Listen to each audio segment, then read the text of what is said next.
আমরা সকলেই জানি রথযাত্রা মানেই জগন্নাথ দেব শ্রীক্ষেত্র ছেড়ে মাসির বাড়ি যান। আর মাসির বাড়ি মানেই হলো গুন্ডিচা মন্দির। কিন্তু আসলে কার বাড়ি যান জগন্নাথ দেব? গুন্ডিচা মন্দিরে আসলে কোন রহস্য লুকিয়ে আছে? সেই রহস্যময় ইতিহাসই আজকে তোমাদের সামনে তুলে ধরব। রথযাত্রার দিন যখন মহাপ্রভু জগন্নাথ, ভ্রাতা বলভদ্র এবং বোন সুভদ্রা রথে চড়ে শ্রীমন্দির থেকে বেরিয়ে আসেন, তখন ভক্তদের মুখে একটি কথাই শোনা যায়, জগন্নাথ দেব মাসির বাড়ি যাচ্ছেন। কিন্তু সত্যি কি গুন্ডিচা মন্দির শুধুই জগন্নাথ দেবের মাসির বাড়ি, নাকি এই যাত্রার আড়ালে লুকিয়ে আছে আরও গভীর এক আধ্যাত্মিক রহস্য? পুরীর পবিত্র ভূমিতে অবস্থিত গুন্ডিচা মন্দিরকে বলা হয় জন্মবেদী, কারণ বিশ্বাস করা হয় এখানেই মহাপ্রভু জগন্নাথের প্রাচীন প্রকাশের সঙ্গে জড়িয়ে আছে এক গভীর রহস্য। অনেকের মতে গুন্ডিচা মন্দির কোনো সাধারণ আত্মীয়র বাড়ি নয়।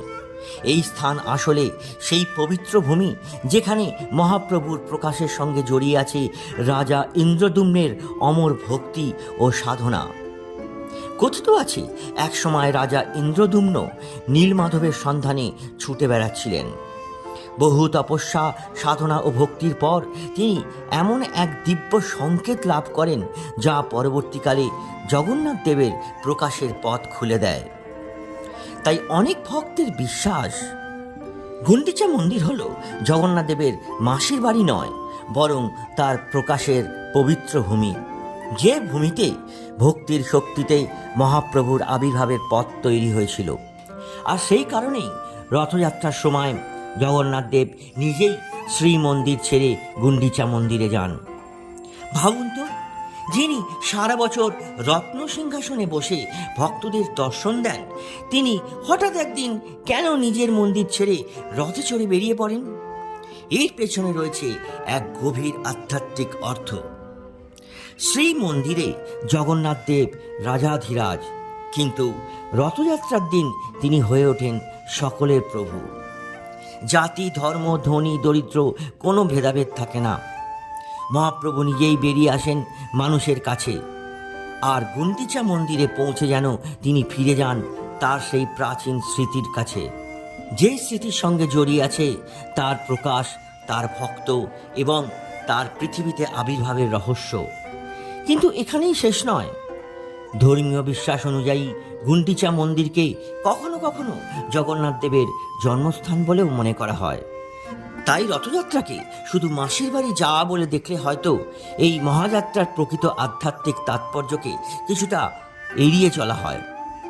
এ যেন ভগবানের নিজের উৎসের কাছে ফিরে যাওয়া, যেখানে তিনি রাজা নন, যেখানে তার সামনে রাজদণ্ড নেই, নেই রাজকীয় আড়ম্বর, আছে শুধু ভক্তি, আছে সেই পবিত্র স্মৃতি যেখানে একজন রাজা নিজের সমস্ত অহংকার বিসর্জন দিয়ে ভগবানের সন্ধানে নিজেকে সমর্পণ করেছিলেন।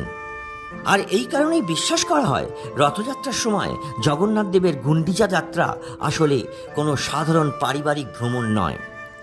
এ এক গভীর আধ্যাত্মিক প্রত্যাবর্তন।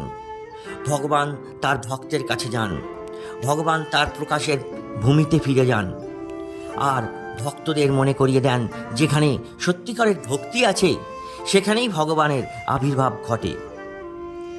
তাই পরের বার যখন শুনবেন জগন্নাথ মাসির বাড়ি যাচ্ছেন, তখন একবার মনে রাখবেন হয়তো এই মাসির বাড়ির আড়ালে লুকিয়ে আছে আরও এক গভীর রহস্য।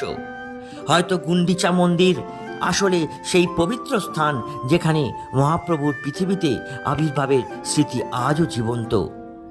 আর হয়তো রথযাত্রার সেই মহামুহূর্তে জগন্নাথ দেব আসলে কোথাও যাচ্ছেন না, তিনি শুধু ফিরে যাচ্ছেন নিজের সেই চিরন্তন উৎসের কাছে। জয় জগন্নাথ।